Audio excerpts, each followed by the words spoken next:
Hello everyone, I hope you are doing well. So ये जैसा कि आप देख सकते हैं, ये हमारा फोर्थ लेक्चर है। फोर्थ लेक्चर सीरीज में हमारी करंट अफेयर रिवीजन की।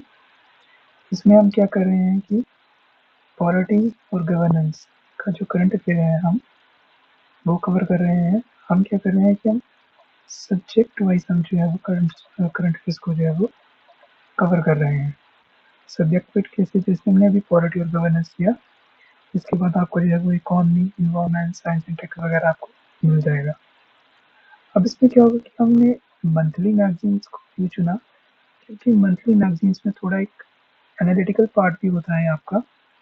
अगर आपने मंथली मैगजीन्स को अच्छे से किया होगा तो आपको जो है वो जब पीटी 365 आएगा तो आपको रिवीजन करने में जो है वो चीज़ों को रिकॉल करने में प्रीलिम्स के जस्ट पहले आपको मुश्किल नहीं होगी, है ना। तो आपका एनालिटिकल पार्ट बढ़ेगा और साथ में आपका जो है वो एक अंडरस्टैंडिंग बढ़ जाएगी कॉन्सेप्ट्स के रिलेटेड।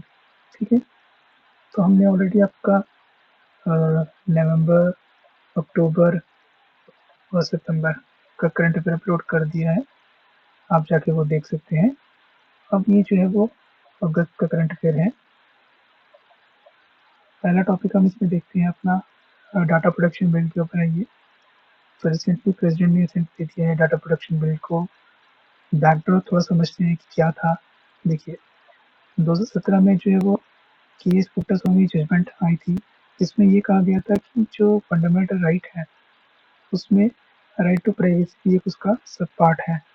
ठीक है, इसके फॉलोइंग में देखिए स्टोरी की तरफ से 2017 में जजमेंट आई केस पुट्टास्वामी। 2018 में एक कमेटी फॉर्म की गई थी ministry of information and technology के द्वारा। कौन सी? Justice Shri Krishna committee. ठीक है, फिर 2019 में गवर्नमेंट ने एक बिल लाया। ठीक है, गवर्नमेंट ने एक बिल लाया, डाटा प्रोटेक्शन बिल, और इस बिल को जो है रेफर कर दिया जेपीसी को। ठीक है, जब जेपीसी को एक तो जेपीसी ने इसमें काफ़ी ज़्यादा चेंजेस किए, तो मुझे रिकमेंड किया कि काफ़ी ज़्यादा चेंजेस करने की ज़रूरत है इसमें। फिर गवर्नमेंट ने 2019 में इस बिल को जो है वो विड्रॉ कर लिया। जब गवर्नमेंट ने इस बिल को विड्रॉ कर लिया तो फिर मेटी ने एक ड्राफ्ट डाटा प्रोटेक्शन बिल निकाला 2022 में। ठीक है, और इस 22 में जो फिर 22 में बिल लाया नया, और ये 2023 में ये एक्ट बन गया। ठीक है, तो ये थी आपका पूरा बैकग्राउंड। अच्छा, अभी यहाँ पे कुछ सिग्निफिकेंस है डाटा प्रोटेक्शन बिल के, वो थोड़े जान लेते हैं कि सिग्निफिकेंस क्या है डाटा प्रोटेक्शन बिल के। देखिए, डाटा प्रोटेक्शन बिल का सिग्निफिकेंस क्या है कि भाई जब ये इंट्रोड्यूस करेगा डाटा प्रोटेक्शन लॉ को विद मिनिमम डिस्ट्रप्शन, इंश्योर करेगा कि भाई एक डाटा प्रोसेस जो है वो इंडिया में चेंज हो थोड़ा। ठीक है, अब यहाँ पे इंडिया की डिजिटल इकोनॉमी को भी यहाँ पे ध्यान में रखा हुआ है, और साथ में ईज ऑफ लिविंग और ईज ऑफ डूइंग बिजनेस को भी ध्यान में रखा हुआ है। कुछ इसके प्रिंसिपल्स से पहले वो जान लेते हैं कि क्या क्या प्रिंसिपल्स हैं डाटा प्रोटेक्शन बिल के। तो डाटा प्रोटेक्शन बिल में जो प्रिंसिपल्स हैं वो ये कि प्रिंसिपल ऑफ कंसेंटेड है ना। Principle of purpose limited limitation है, प्रिंसिपल ऑफ डाटा मिनिमाइजेशन है, प्रिंसिपल ऑफ डाटा एक्यूरेसी है, प्रिंसिपल ऑफ स्टोरेज लिमिटेशन है, principle of reasonable security soft guard है, सेफ गार्ड है, प्रिंसिपल ऑफ अकाउंटेबिलिटी है। अगर हम इस बिल की बात करें, जो एक्ट है 2023 का एक्ट है, इसकी बात करें तो ये एम करता है रेगुलेशन इसकी कि भाई पर्सनल डाटा को, एक इंडिविजुअल के डाटा को स्टोर करने की, उसको जो प्रोटेक्ट करने की एक लॉफुल तरीके से। ठीक है, अब जब the protection data digital personal data जो है वो, इसमें कुछ चीज़ें प्रोवाइड की थी कि भाई ऑब्लिगेशन है डाटा फेडरेसी के लिए। ठीक है, right and duties of the data principles हैं, फाइनेंशियल पेनल्टी वगैरह आपको जो है वो दी जाएगी अगर किसी ने डाटा ब्रीच किया तो। एप्लीकेबिलिटी कहाँ कहाँ पे है कि भाई जो भी processing of the personal data है वो विद इन इंडिया ही होना चाहिए और with in India he collect होना चाहिए, डिजिटल फॉर्म में हो या नॉन डिजिटल फॉर्म में हो। ठीक है, processing of personal data outside India जो है वो for offering goods and services in India do not apply to, ठीक है। अब किन किन पे अप्लाई नहीं करता, पर्सनल डाटा पर प्रोसेस जो है वो एनी पर्सनल पर्पज के लिए अगर होता है ना, पब्लिकली अवेलेबल कोई डाटा है वो, data principal to whom such data principal data relates करते हैं, है ना। तो ये सारा, और ये ऑब्लिगेशन मानता है कि डाटा पब्लिकली अगर अवेलेबल है तो, ठीक है। कंसेंट यहाँ पे जो है वो फ्यू लॉफुल पर्पस के लिए अगर लेना पड़ेगा, है ना, तो consent will not be required for the legitimate use, है ना। पेटेंट और लीगल गार्ड्स भी यहाँ पे उनको भी यहाँ पे प्रोवाइड किया जाता है। Data protection board of India यहाँ पे कॉन्स्टिट्यूट किया जाएगा गवर्नमेंट ऑफ इंडिया द्वारा। इसके फंक्शंस क्या होंगे, मॉनिटर करेगा, डायरेक्ट करेगा और हेयर करेगा, ठीक है। और इस बोर्ड की अपॉइंटमेंट होगी वो 2 साल के लिए होगी, रीअपॉइंटमेंट जो होगी वो फिर से हो सकती है, यहाँ पे एलिजिबल है। इसके अगेंस्ट में अगर अपील आपको करनी है तो आपको TDS एक्ट, TD एक्ट के मतलब टेलीकॉम डिस्प्यूट सेटलमेंट अपीलेटिव ट्रिब्यूनल को यहाँ पे आप जो है वो अपील कर सकते हैं इसके डिसीजन के against. Rights and duties of the data principles क्या है कि भाई आपको ऑब्टेन करेगा, सीक करेगा, ग्रीवेंस करेगा, नॉमिनेट करेगा, और must not register a false or previous complaint, ठीक है। अगर कोई वायलेशन होती है, किसी वायलेशन ऑफ ड्यूटीज होती है तो पुनिशेबल है वो with the penalty of more than up to 10,000। Obligation of data fiduciary क्या है कि भाई data fiduciary entity determining the processing means और processing data ensure the accuracy, है ना, security, inform the DPBI, erase personal data as soon as the purpose has been met, retention is not necessary for legal purposes, ठीक है। तो significant data फिटरेसीज, series क्या है कि भाई आप यहाँ पे जो है वो वॉल्यूम में sensitivity risk and potential security risk, electrical democracy, public order वगैरह, ठीक है। एग्जाम्पशन यहाँ पे क्या दी गई है कि भाई नोटिफाइड एजेंसीज को, स्टैटिकल पर्पसेस को, स्टार्टअप्स के लिए, लीगल एंटिटीज के लिए, लीगल राइट्स के लिए, क्लेम्स करने के लिए, प्रिवेंशन करने के लिए, इन्वेस्टिगेशन करने के लिए, जुडिशियल पर्पसेस के लिए, Indian personal data for non under foreign contract, ठीक है। द सेंट्रल गवर्नमेंट में एग्जाम सम एक्टिविटीज, है ना, वो कर सकती है for the security and public order. Personal data of child जो होगा वो मस्ट नॉट अंडरटेक, उनको नहीं करना चाहिए, नहीं कर सकते वो। Processing is like that cause detrimental effect, है ना, ट्रैक बिहेवियर मॉनिटरिंग और targeted advertisement. Cross border transfer को जो है यहाँ पे रिस्ट्रिक्ट किया गया है। पेनल्टीज यहाँ पे अगर कोई भी ऑफेंस पाया जाता है तो अप टू 2,000 होगी for the non fulfilment of obligations. और अगर कोई सिक्योरिटी में जिसमें कोई लैक रहता है तो वहाँ पे 250 करोड़ का वहाँ वायलेशन आपको पेनल्टी पड़ेगा। नॉन कंप्लायंस के लिए सेक्शन 4(3) में था कि भाई अगर नॉन कंप्लायंस होती है किसी कंपनी के द्वारा तो IT एक्ट 2000 के अंदर जो है वो कंपनी को जो है वो क्लाइंट्स को पे करना पड़ता है कंपनसेशन, ठीक है। बट इस क्लॉज को जो है यहाँ से रिमूव कर दिया गया है। अब यहाँ पे अनरिजॉल्व्ड जो ग्रीवेंसेस हैं can be escalated to the data protection board with further appeal to TDS act, ठीक है। अब यहाँ पे no provision for some legal right, clean definitions नहीं है, RTA को एग्जम्पशन किया गया है, वायलेशन ऑफ फंडामेंटल राइट्स भी यहाँ पे है, इनएडिक्वेट सेफगार्ड्स यहाँ पे मेजर्स। कुछ भी इम्पोर्टेंट पे क्रॉस पर डाटा गवर्नेंस होना चाहिए, डाटा राइट्स होने चाहिए, प्रिवेंशन मिसयूज होना चाहिए, क्वालिटी टाइम मेजर्स होने चाहिए, ठीक है। राइट टू डाटा प्रोपर्टी क्या है कि भाई it allows individual to obtain and use their personal data for their own purpose across different services. Right to forget नहीं कि भाई अगर आपने कहीं पे अपना डाटा कोई स्टोर किया है या कहीं ऑनलाइन आपने कोई पासवर्ड IDs वगैरह लॉग इन की है तो आप उससे वहाँ से इसको जो है वो मिटवा सकते हैं। अब जनरल डाटा प्रोटेक्शन रेगुलेशन और ये जो अभी का एक्ट है 2023 का, इसमें क्या क्या डिफरेंसेस है। ये अप्लाई करते हैं कि भाई personal data Holi or partially, ये apply to digital personal data and non digital personal data, ठीक है। 16 need minors under 16 need parental consent, child under 18 needs consent, ठीक है। यूरोपियन कंट्रीज में लोअर देन 13 को भी यहाँ पे जो है वो कंसेंट है। Breach should be notified within 72 hours और इसमें act does not specify in time frame, ठीक है। जो प्रोबेबिलिटी है organisation have 30 day to respond for data subject request. यहाँ पे एडिशनल राइट टू नॉमिनेट है यहाँ पे वगैरह वगैरह, और यहाँ पे specific mechanism for transfer data to be third party है यहाँ पे, और no identity in transfer mechanism, ठीक है। अब यहाँ पे obligation to appoint a DPO, अब यहाँ पे कोई भी only the significant data literacy यहाँ पे shall have to appoint DPO, ठीक है, डाटा प्रोटेक्शन बोर्ड। अब data control and data procedure maintain the record of the processing activities, और यहाँ पे ये does not include any obligation of data literacy, ठीक है। अब यहाँ पे कुछ रिफॉर्म्स के बारे में जो हमारे न्यू लॉज आए हैं, रिफॉर्मिंग इंडियन क्रिमिनल लॉज, यहाँ पे भारतीय न्याय संहिता, भारतीय नागरिक सुरक्षा संहिता, भारतीय शिक्षा बिल, है ना। तो यहाँ पे आपको यहाँ तो मैच द फॉलोइंग में दे देंगे, यहाँ तो आपको जो है वो ईयर वाइज पूछ लेंगे, है ना।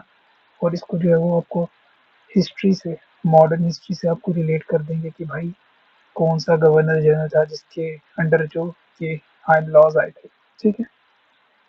अच्छा, अब यहाँ पे क्या है कि भाई नीड क्यों पड़ी कि भाई लार्ज पेंडेंसी कोर्स में, है ना, टाइमली जस्टिस डिलीवर करना है, इंक्रीज कन्विक्शन रेट करना है ना। और यहाँ पे जो है वो evolution of the criminal justice system है ना, ये कॉलोनियल लेगेसी को भी हमने जो खत्म करना है।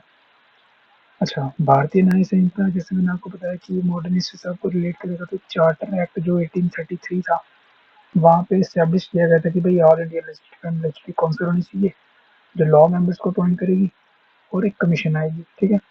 तो 1834 में जो फर्स्ट लॉ कमीशन आई थी under Lord Thomas पगड Macaulay, draft किया था उन्होंने 1837 में। 1857 का जब रिवॉल्ट हो गया था, इनैक्ट किया था 1860 में, और आया था 1862 में। मेजर प्रोविजंस क्या है कि भाई सेडिशन है, section 124 of the IPC, terrorism as an offence है यहाँ पे, organised crime as an offence है यहाँ पे, ठीक है। तो यहाँ पे पोटेंशियल इम्पैक्ट क्या होगा कि भाई सब्जेक्टिव इंटरप्रिटेशन होगा, इनहेंस पुलिसिंग पावर होगा, डिले इन प्रोसेसिंग ट्रायल होगा। अब यहाँ पे भारतीय नागरिक सुरक्षा संहिता क्या है कि भाई रिपील करेगा किसको, सीआरपीसी 1973 को, है ना। तो फर्स्ट ये इनैक्ट हुआ 1882 में ब्रिटिश पार्लियामेंट द्वारा, और मोस्टली इसमें अमेंडमेंट्स की गई हैं। ये 98 में की गई, 23 में की गई, 95 में की गई। लॉ कमीशन ने 41 रिपोर्ट में कहा था कि भाई lead to creation of the CrPC 1973 recommend किया था significant version of the code बनाना चाहिए। मेजर प्रोविजंस क्या है कि भाई डिटेंशन है, trial in electronic mode, medical reception of the accused, forensic investigation, signature and finger impression, timeline यहाँ पे दी है, trial in the offender, proclaimed offender यहाँ पे, और स्टॉपिंग पॉलिटिकल वगैरह ऑफ द पनिशमेंट, ठीक है।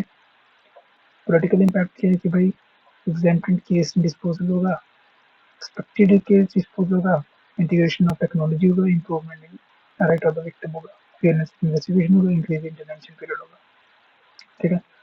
भारतीय साक्ष्य bill 2023 will repeal the Indian evidence act, ठीक है। अब इनएक्ट कब हुआ था ये आपका 1782 में। अब कुछ ये टर्म्स यहाँ पे देख लीजिए, प्रोसीजर लॉ ये होता है कि method of enforcing right and obtaining interest of the individual, ठीक है। सब्सटेंशियल लॉ होता है कि भाई फ्रॉम कॉमन स्टैट्यूटरी जो कॉमन तरीके से लिया गया हो, ठीक है। अच्छा, तो हम ये देख रहे थे कि भाई बैकग्राउंड क्या था कि ये 1772 में जो है वो ये इनैक्ट किया गया था, कंसोलिडेट करता है law relating to evidence.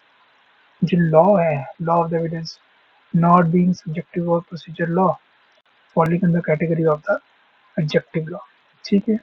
The existing law does not address the technology advancement, है ना। तो मेजर प्रोविजन इसके ये है कि भाई इलेक्ट्रॉनिक और डिजिटल रिकॉर्ड को एविडेंस देगा, ओरल एविडेंस को भी यहाँ पे मान्यता दी गई है, जॉइंट ट्रायल्स वगैरह का प्रोविजंस यहाँ पे रखा गया है। पोटेंशियल इम्पैक्ट करे क्या पड़ेगा कि भाई expansion in the use of electronic devices, issue of privacy, ठीक है। अब यहाँ पे यूनियन गवर्नमेंट ऑफ इंडिया ने क्या किया कि यहाँ पे इंट्रोड्यूस किया कि चीफ इलेक्शन कमिश्नर और अदर इलेक्शन कमिश्नर हैं जो उनकी यहाँ पे appointment, condition of service, term of bill को जो है वो इंट्रोड्यूस किया है राज्यसभा में। अब ये करेगा क्या, ये रिपील करेगा 1991 वाले रूल को, एक्ट को, ठीक है। तो रेगुलेट करेगा अपॉइंटमेंट, कंडीशन ऑफ सर्विस और term of office chief commissioner, election commissioner, election commissioners का, ठीक है। It seeks to set up a procedure for the transaction of business of the election commission, ठीक है। प्रेजेंट प्रोसेस क्या कहता है कि भाई आर्टिकल 324 कहता है इलेक्शन कमीशन जो है वो other election chief election commissioner जो है वो अदर इलेक्शन कमिश्नर तो प्रेजेंट में डिसाइड, प्रेजेंट के डिसाइड से वो होगा। सुप्रीम कोर्ट ने Anoop Beniwal versus India of India judgement में कहा था President shall appoint election commission and chief election commission on the advice of committee consisting of the prime minister, leader of opposition, chief justice, ठीक है। अगर लोकसभा में leader of opposition जो है वो नहीं है तो leader of the largest political party यहाँ पे जो है वो वहाँ पे उनकी जगह ले, ठीक है। तो till the supreme court ruling election commission and chief election commission जो है वो प्रेसिडेंट के द्वारा अपॉइंट किए जाते हैं after recommendation from the government, ठीक है। अभी भी की हाईलाइट की क्या है कि भाई अपॉइंटमेंट होगा इलेक्शन कमीशन और चीफ इलेक्शन कमीशन का, प्रेसिडेंट के द्वारा रिकमेंडेशन कौन करेगा, स्टेट गवर्नमेंट, ठीक है। सिलेक्शन कमेटी, सिलेक्शन कमेटी में जैसे हमने देख लिया तीन चेयरपर्सन होंगे, leader of opposition as a member होंगे, यूनियन कैबिनेट मिनिस्टर जो भी नॉमिनेट किए जाएंगे प्राइम मिनिस्टर और as a member. If Lok Sabha leader of opposition जो है लोकसभा नहीं है तो लार्जेस्ट सिंगल पोलिटिकल पार्टी जो है वो अपोजिशन पार्टी जो है वो मेंबर बन जाएगी। सर्च कमेटी क्या की भाई headed by the cabinet secretary, दो अदर मेंबर्स होंगे not below the rank of secretary. तो ये पैनल प्रॉपर जो है वो 5 पर्सन की लिस्ट प्रिपेयर करेगा और फिर ये जो है वो गवर्नमेंट को रिकमेंड कर देगा। क्वालिफिकेशन क्या है कि भाई आपको जो है वो equivalent to the rank of the secretary होना चाहिए अगर आपको इलेक्शन कमीशन या चीफ इलेक्शन कमिश्नर बनना है तो, और आपको एक must have knowledge and experience in the management and conduct of elections, ठीक है। अच्छा, टर्म ऑफ ऑफिस यहाँ पे क्या बताया गया कि भाई 6 साल का होगा और attainment of the 65 years of age shall not be eligible for reappointment, whereas election commission is appointed as a chief election commissioner, ठीक है। बट वो उनका ऑफिस जो है वो 6 साल से ज़्यादा नहीं होगा। सैलरी एंड लाइस की बात कर लेते हैं। कैबिनेट सेक्रेटरी के लेवल की सैलरी वगैरह होगी। रिमूवल एंड रेजिग्नेशन जो है वो आर्टिकल 324 में दिया गया है, remove by the similar manner as supreme court जज, ठीक है। अच्छा, अब जो ऑर्डर होगा of the president based on the motion pass by the both of the parliament, the both houses of the parliament. The motion for removal must be adopted with majority support of the total membership, है ना, at least 2/3 voting from members present and voting. Election commission can only be removed from the office on the recommendation of the chief election commissioner. जो मैंने आपको ऊपर बताया वो किसके लिए था, चीफ इलेक्शन कमिश्नर के लिए था, ठीक है। अच्छा, कंडक्ट ऑफ द बिजनेस क्या है कि भाई majority through decision through majority होगा, डिफरेंस ऑफ ओपिनियन अगर होगा तो, ठीक है, तो यूनानिमस डिसीजन होगा वगैरह वगैरह। कंसर्न्स क्या है बिल के अगेंस्ट, भाई की अगेंस्ट सुप्रीम कोर्ट ऑर्डर है, ठीक है। चीफ जस्टिस को ड्रॉप कर दिया गया है लिस्ट से, जो कि सुप्रीम कोर्ट ने अनूप बरनाल जजमेंट में कहा था। न्यूट्रलिटी पे यहाँ पे क्वेश्चन मार्क किया गया है, एलिजिबिलिटी क्राइटेरिया पे क्वेश्चन मार्क किया गया है, independent of the C and C election commissioner तो यहाँ पे 324 कहता है कि भाई अब यहाँ पे वे और क्या है कि भाई removal of election commissioner, multiple stake approach, seniority principle वगैरह वगैरह। Aspect of election process and reforms क्या है कि भाई ये भी department of personnel and standing committee ने यहाँ पे स्पेसिफिक एक रिपोर्ट निकाली है जिसमें कहा गया है कि भाई अब इस रिपोर्ट में है क्या कि election in India their influence on democratic governance political and societal, ठीक है। सिग्निफिकेंस क्या है इसका रिपोर्ट का। अब यहाँ पे एक्सप्लोर करेगा different face including voter participation, comprehensive representation through a single electoral roll, transparency and accountability of the candidates, minimum for consent of elections, ठीक है। कॉमन इलेक्टोरल रोल क्या है कि भाई एक by consolidating the electoral rolls in a single comprehensive database, है ना, तो इसमें जो है वो एलिमिनेट करेगा किसको, डुप्लीकेसी को, ठीक है। India has 2 type of electoral rolls, एक तो जनरल इलेक्शंस के लिए होता है, एक और सेपरेट इलेक्टोरल रोल्स होता है, ठीक है। एक जो इलेक्शन कमीशन ऑफ इंडिया के पास होता है, एक स्टेट इलेक्शन कमीशन के पास होता है। Election commission of India under article 324 जो है वो एडमिनिस्ट्रेशन करता है यूनियन और स्टेट की election, like Lok Sabha, Rajya Sabha, state legislative assembly वगैरह वगैरह। स्टेट इलेक्शन कमीशन है वो रेगुलेट करता है स्टेट की पंचायत म्यूनसिपल इलेक्शन को अंडर आर्टिकल 343 के तहत, ठीक है। Issue with the preparation of the common electoral roll क्या है कि भाई absence of permanent electoral roll होगा, डिलिमिटेशन फ्रीक्वेंसी होती रहती है, तो यहाँ पे ये दिक्कत आ सकती है, कॉन्स्टिट्यूशन डैमेज पहुंच सकता है, ठीक है। रिकमेंडेशन क्या दी की है कि भाई डेवलप एक कॉम्प्रिहेंसिव प्लान होना चाहिए, कॉन्स्टिट्यूशनल प्रोविजंस को ध्यान में रखना चाहिए, डिलिमिटेशन प्रोसेस को भी ध्यान में एग्जामिन करना चाहिए, कोलैबोरेशन करनी चाहिए, इंकरेज करना चाहिए, लीगल प्रोविजंस को भी जो है वो एक अल्टरनेटिव मैकेनिज्म वगैरह होने चाहिए। false declarations during filing of nomination for elections। यहाँ पे ये कहा गया है कि भाई अगर कोई बंदा कोई लॉ मेकर कोई इलेक्शन लड़ रहा है, अगर वो उसको सबमिट कर candidates in election must submit an affidavit form 26 as per the election rules 1961, जिसमें उसको assets liability certification वगैरह जो है वो बतानी पड़ेगी। अगर कोई फॉल्स इंफॉर्मेशन करता है यहाँ पे तो वो लीगल वायलेशन होगी और पनिशेबल होगा offence under section 125 of the RP, ठीक है। अच्छा, इशू क्या है कि भाई यदि फॉल्स वगैरह डॉक्यूमेंट्स वगैरह देंगे तो मिसलीड करेगा वोटर्स को और उनकी चॉइसेस को जो है वो इफेक्ट करेगा। रिकमेंडेशन क्या है गवर्नमेंट की कि एक वेरिफिकेशन प्रोसेस जो है वो इन्फॉर्म वगैरह होना चाहिए, इलेक्शन कमीशन को इन्फॉर्म करे, उसको क्लियर डेफिनेशन होनी चाहिए, है ना, कि फॉल्स अगर जब वगैरह होता है तो कौन सी वगैरह पनिशमेंट वगैरह वगैरह मिलेगी। तो punishment under 125A on the RPA 1951 should be increased of filing a false affidavit from 6 months up to 2 years और फाइन भी होना चाहिए। बट पेनल्टी को एग्जेम्प्ट किया जा सकता है कुछ एक्सेप्शनल केसेस में, नॉट फॉर माइनर एरर्स, ठीक है। सॉरी, अप्लाई किया जा सकता है कुछ एक्सेप्शनल केसेस में, छोटे मोटे चेंजेस के लिए, यहाँ फोटो आपकी ठीक नहीं है, साइन गलत है, ये वगैरह, इसके लिए नहीं हो सकता। Expecting resolution for disqualification case, ठीक है। अब अगला देखते हैं कि भाई establishing party between minimum age of vote and consulting elections, ठीक है। अब यहाँ पे youthful representation in local bodies is crucial as per the age the advocate for peer advice youth वगैरह वगैरह, ठीक है। प्रोविजंस क्या है कि भाई लोकसभा में आर्टिकल 84 कहता है कि लेजिस्लेटिव असेंबली में 173 कहता है कि 25 साल की एज होनी चाहिए, राज्यसभा में 84 और लोकसभा लेजिस्लेटिव काउंसिल में 173 कहता है कि भाई 30 ईयर्स की एज होनी चाहिए। बट सिर्फ हमें जो है वो 2.2% एमपी जो है वो हमारे लोकसभा के वो अंडर 30 हैं। Lack of the minimum age है, lack of the party between parity between the minimum age of voting, ठीक है, एंड कंटेस्टिंग इलेक्शन 25 ईयर्स, ठीक है।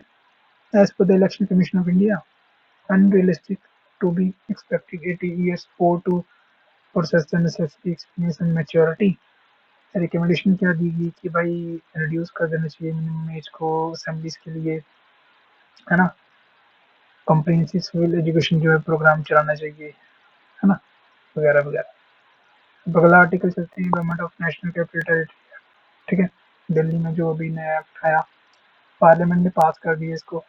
तो बेसिकली आपको मैं प्रॉपर अगर इस फैक्ट में ना जाते हुए प्रॉपर कॉम्प्रिहेंसिव चीज़ दूँ कि भाई दिल्ली की गवर्नमेंट कोई भी अगर डिसीजन लेगी तो उसको जो वो डिसीजन लेगी उसको रिव्यू करेगा कौन, एलजी, ठीक है। तो एलजी कोई भी डिसीजन अगर लेंगे तो वो काउंसिल ऑफ मिनिस्टर्स की सजेशन लेंगे, बट इनका डिसीजन जो होगा वो अपना अलग से होगा, इनका सजेशन जो है वो बाइंडिंग नहीं होगा उन पे, ठीक है। अब इसमें जो है वो दिल्ली गवर्नमेंट को एलजी को पावर दे दी है, दिल्ली गवर्नमेंट की पावर कम करती हुई है वगैरह वगैरह, है ना। 2018 की जजमेंट सुप्रीम कोर्ट क्या कहती है, LG did not have an independent decision making power, इसको उल्टा कर दिया गवर्नमेंट ने। यूनियन टेरिटरी दिल्ली को यूटी बनाया गया था अंडर आर्टिकल 239, ठीक है, directly govern by the president as और an administrator appointed by the president, ठीक है। स्पेशल स्टेटस जो है वो इस बालाकृष्ण कमेटी में किया गया था, 69 कॉन्स्टिट्यूशन अमेंडमेंट की गई थी 1991 में, जिसको एनसीटी बनाया गया था दिल्ली को। फिर एक प्रोविजन ऐड किया गया 239 ए, जिसमें दिल्ली को एज लेजिस्लेचर दिया गया and a council of ministers दी गई। एलजी को जो है वो यहाँ पे as administrator of the Delhi कर दिया कि aid and advice of the council of minister पे चलेंगे वो, है ना। तो power of the Delhi legislature क्या है कि भाई वो सारे कोई काम करेगा, बट कुछ एक्सेप्शन जैसे पुलिस, पब्लिक ऑर्डर और लैंड, ठीक है। पार्लियामेंट बट इन चीज़ों पे जो है वो लॉ बना सकती है और बाकी चीज़ों पे भी जो है वो लॉ बना सकती है, ठीक है। अच्छा, जो नया एक्ट आया है ये क्या करेगा, ये फंक्शंस वगैरह लेकर, जो 1991 के एक्ट इसमें फंक्शन वगैरह लेकर रखे गवर्नमेंट ऑफ दिल्ली है, ठीक है।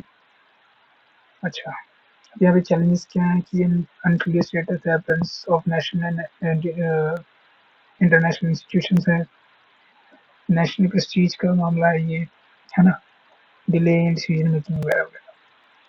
की प्रोविजंस क्या है, कुछ भाई एक अथॉरिटी बनाई जाएगी, है ना। इस अथॉरिटी के फंक्शंस को यहाँ पे पावर ऑफ द एलजी से प्राइमेसी टू एलजी दी गई है, disposable matter by the ministers, duties of the secretary. की इश्यूज हैं कि भाई पावर सेंटर दी गई है, ट्रिपल चेन ऑफ अकाउंटेबिलिटी हो गया है, violets collective responsibility, enhanced directions of discretion of LG, non-clarity on controversial matters, way forward करें यहाँ पे कुछ दिए गए। अगर हम अपने अगले आर्टिकल पे चले तो नो कॉन्फ्लिक्ट मोशन के बारे में बता रहा है मॉन्स सेशन वगैरह पे, क्योंकि हाल ही में आपने देखा होगी नो कॉन्फ्लिक्ट मोशन हाल ही में जो है वो इंट्रोड्यूस किया गया था। कॉन्स्टिट्यूशन के जो रूल्स कहते हैं कि भाई council of minister collectively responsible to the Lok Sabha, कौन सा आर्टिकल कहता है, आर्टिकल 75। रूल 190 कहता है कि भाई कंडक्ट ऑफ द बिजनेस में, तो इसमें नो कॉन्फिडेंस मोशन होगा काउंसिल ऑफ मिनिस्टर्स पे जो है वो प्रोवाइड किया गया। ग्राउंड क्या क्या है, ठीक है, no ground, no confidence motion need to be set out on the ground on which it is based, है ना। Even when the grounds are mentioned in the notice and read out in the house, they do not form part of no confidence motion. Speeches unless leave is granted, no speeches is permitted in support of the motion, ठीक है। Repeat motion क्या है कि भाई after no confidence motion has been discussed and negated by the House, another no confidence cannot be moved in the same session, ठीक है। अगले session में आप लाइए, कोई दिक्कत नहीं है, उस सेशन में नहीं ला सकते।